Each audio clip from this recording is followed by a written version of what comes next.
Okay, I don't know if it's just me, but it feels like everyone's on edge right now. Like there's so much tension in the air. Now, I'm not gonna sit here and pretend like I have answers or anything, but I do want to speak on what I feel is happening. We have this weird economical feeling. We got a bunch of people losing their jobs, looking, companies outsourcing their jobs, trying to make AI do the jobs, and everybody knows it. It's like a disconnect between what the headlines are saying and what people are actually feeling at the moment.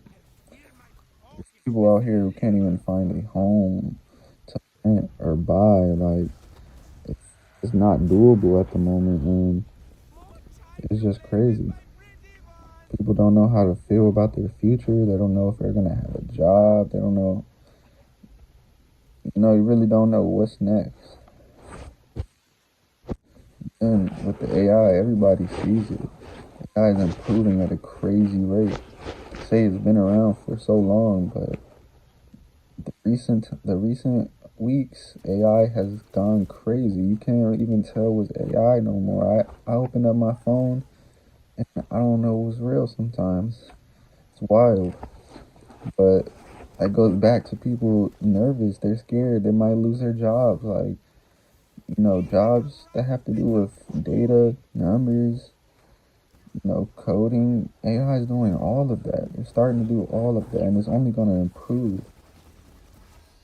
It's only going to improve. I've read something where it's so cheap now. Like, it used to cost so much, and that's why AI hasn't boomed. But now it's cheap for these companies. It's easier than hiring a person who takes hours to do it when you can get AI to do it in minutes. And nobody knows where this is gonna lead. Everyone's on edge trying to think where what times we're headed for, and just guessing and seeing a bunch of nonsense. That goes back to and that goes to skills actually will matter. Like skills will be useful for you to have. But AI will not take from you in a sense or do for you. And don't get me wrong, I use AI sometimes. AI can help you. You can use AI as a tool. Like, if you're not using AI, you're most likely not learning as fast as most of the people out here, to be honest. It can definitely help you. Like, it's not a brain, but it's like something you can get ideas from and spin around and use with your own brain. And then this social tension, political tension. I'm not into politics or anything, but I mean, any news line you see is something going on. There's some tension in the world, and that's scary. And then you got people who's not even connected. To be honest, like everyone is out here just like in a cloud in a sense. Like there's no sense of community. There's not much sense of community. I don't want to say that, but it just has people wondering like, when's the next big thing gonna come? Like, what is this gonna lead to? Is there gonna be like a snap and what? Like, just don't know. It just makes you wonder, like, it makes you question yourself. And I think that's why another thing, like, loneliness is increasing at crazy rates. It doesn't make sense. We have phones in our pockets all the time.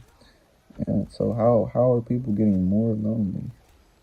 But I think it's just a disconnect. People disconnect and they don't understand. They can't evolve with the times, maybe.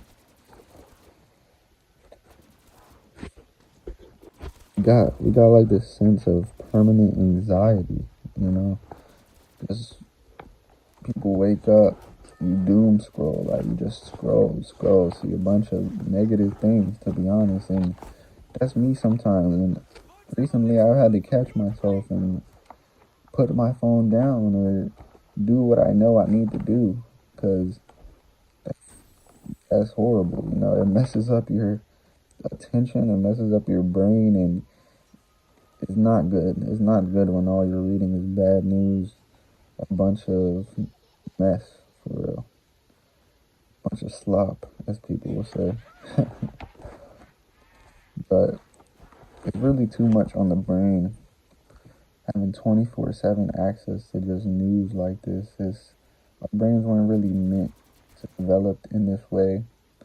And I mean, you could look at studies. It's messing up the kids. It's messing up everything. These health experts. I've seen a couple videos, and it's honestly sad to see.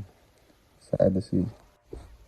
But we all know it's getting crazier and crazier by the day, and that's why you have to develop skills, habits in a way that pushes you away from these things and not pulls you in more.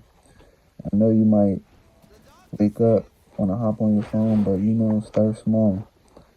Wait 30 minutes. Meditate a bit. Wait 30 minutes before even opening your phone for anything.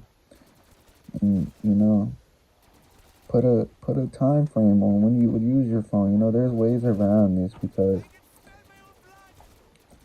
it's really, that's the key. That's what, how things get in your mind. When you open your phone, you don't really see nothing. I mean, in real life, when you're doing things, doing what you need to do, that's not in your mind.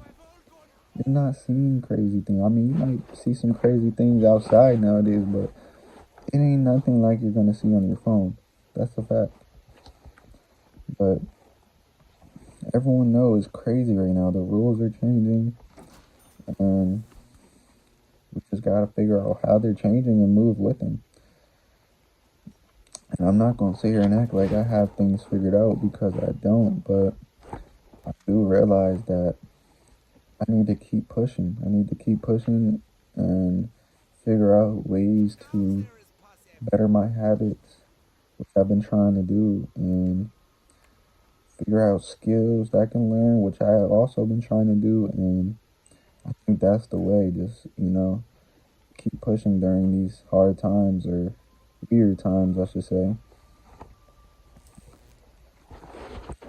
But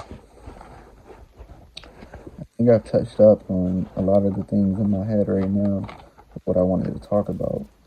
But I mean, let me know if you feel this way, or I mean, maybe I'm losing it, who knows, but I don't think so. Just drop a comment for me if there's something that I might have missed or didn't touch up on. Thank you.